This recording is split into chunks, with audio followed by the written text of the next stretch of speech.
It was a massive night for Bayern Munich in their maiden Champions League group stage match of the season, thumping Dinamo Zagreb 9-2 at the Allianz Arena. It was Bayern's largest ever win in the competition, and they were once again spearheaded by a 4-goal outing from England skipper Harry Kane. Elsewhere, goals came from Michael Olise, 2, Rafael Guerreiro, Leroy Sane, and Leon Goretzka. Despite a complete team performance, Kane was the man of the hour with his 4 goals, a tally that saw him become the highest ever English goal scorer in the Champions League. He now has 33 goals in the competition and surpassed Wayne Rooney's previous mark of 30. Erik ten Hag was full of praise for Marcus Rashford after his 2 goals helped Manchester United to cruise past Barnsley and into the Carabao Cup 4th round. Rashford, Alejandro Garnacho and Christian Eriksen all scored twice, with Anthony also netting a penalty in a resounding 7-0 win over League One opposition at Old Trafford on Tuesday night. And Ten Hag was pleased with Rashford after his performance leading the line for Ruthless United, as he made it 3 goals in 2 games after scoring his first of the season in Saturday's comfortable 3-0 victory at newly promoted Southampton in the Premier League. There have been reports of discord on social media among the real superstars, especially between Vinicius and Mbappe over penalty responsibilities, whereas it is claimed that Rodrigo does not feel valued enough in the dressing room despite his contributions. However, Bellingham quashed all rumours and insisted that they were all very good friends. The English midfielder hailed Mbappe's contributions to the club and added, "That's what he does. I'm not surprised at all. I didn't even realise it was his debut. I just thought it was another game he would score in. He always delivers so far. It's a lot of pressure coming to a club like Madrid, but he's taken to it really easily and the lads love him already. He's going to be a huge player for us this season and beyond." Barcelona manager Hansi Flick is gearing up for his Champions League debut with a carefully crafted lineup for Thursday's match against AS Monaco. According to a report by Jordi Gillin SPO-RT, Flick has already settled on his starting XI, although recent developments have forced him to make a crucial adjustment. Dani Olmo's injury has presented a challenge, as Flick will need to tweak his initial plans. While Olmo's absence is a setback, it appears that Ferran Torres will step into the spotlight as his replacement. Torres, known for his flexibility and impressive record in high-stakes matches, will be key in Barcelona's attack. Real Madrid coach Carlo Ancelotti spoke to the media after the team's 3-1 win over Stuttgart on Tuesday in the Champions League, where he talked about Thibaut Courtois' greatness, about which he said, "I can make a list of great goalkeepers I have coached. He is the best in the world now, but I have had goalkeepers of great level. At the moment, Thibaut is the best of all." Liverpool celebrated their return to the UEFA Champions League after a 1-season absence with a 3-1 victory over AC Milan at the San Siro Stadium in Milan, Italy on Tuesday, overcoming a shaky start with goals from Ibrahima Konate, Virgil van Dijk and Dominik Szoboszlai. The Reds got off to an awful first few minutes in the battle between the 2 European heavyweights as Christian Pulisic fired the Rossoneri in front of home following a quick counter-attack in the 3rd minute, aided by Liverpool's disorganised defending. But the visitors quickly regrouped and stamped their authority on the game, with both of the team's centre-backs getting on the scoresheet before half-time and Szoboszlai wrapping up the win after the break. Barcelona are desperately short of midfield options at the moment, with only Pablo Torre, Marc Casado and Pedri fit, although Eric Garcia and Rafinha can operate in the system that Hansi Flick has been using. It is only growing the anticipation for the return of Gavi. Returning to training with the group last week, Gavi is nearing a return from his brutal anterior cruciate ligament injury and meniscus damage that he suffered in November of last year. The 20-year-old is aiming to return after the October international break, as per MD, with Sevilla's visit to Montjuic the first of 4 clashes that he is likely to be back for on the 20th of October.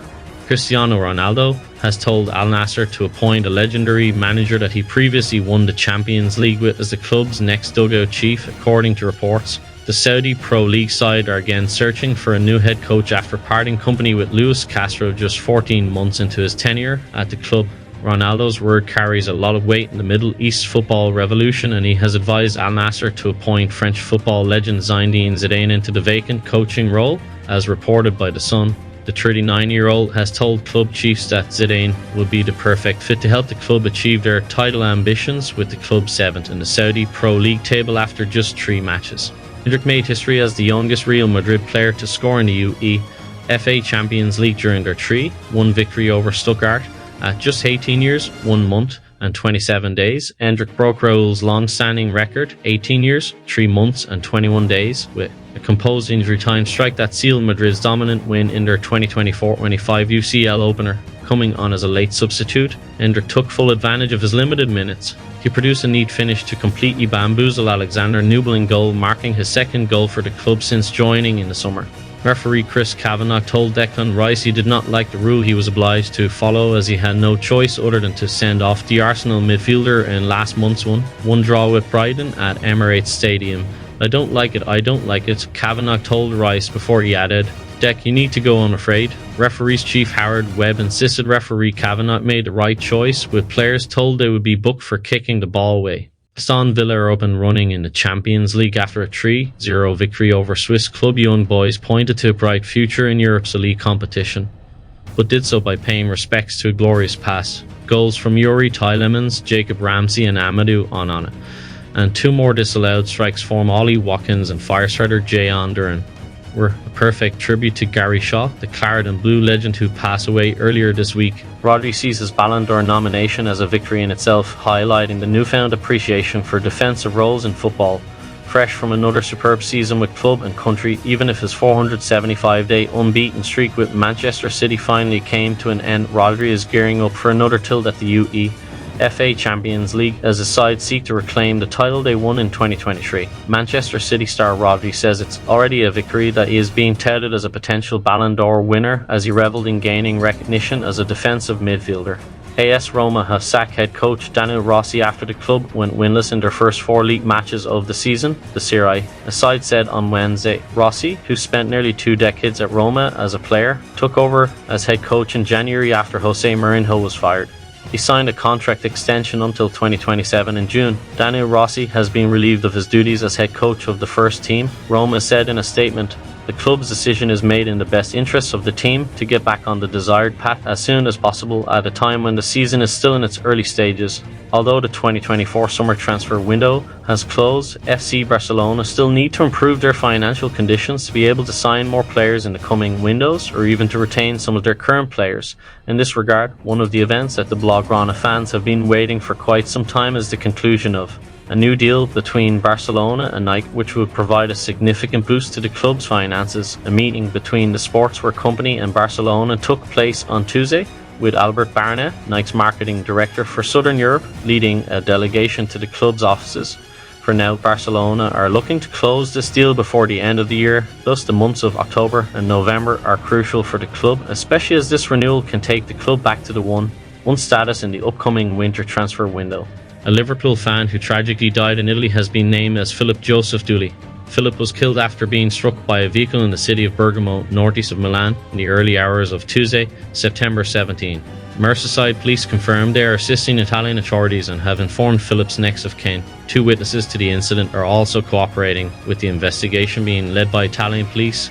Philip had travelled to Italy along with thousands of other Liverpool FC supporters to attend the club's match against AC Milan at the San Siro on Tuesday. His death has prompted an outpouring of tributes, the Liverpool Echo reports. Paulo Fonseca admits Milan did not follow the plan prepared against Liverpool when attacking or defending, prompting them to lose mental balance in the Champions League collapse. "We played against Liverpool, who are a huge team.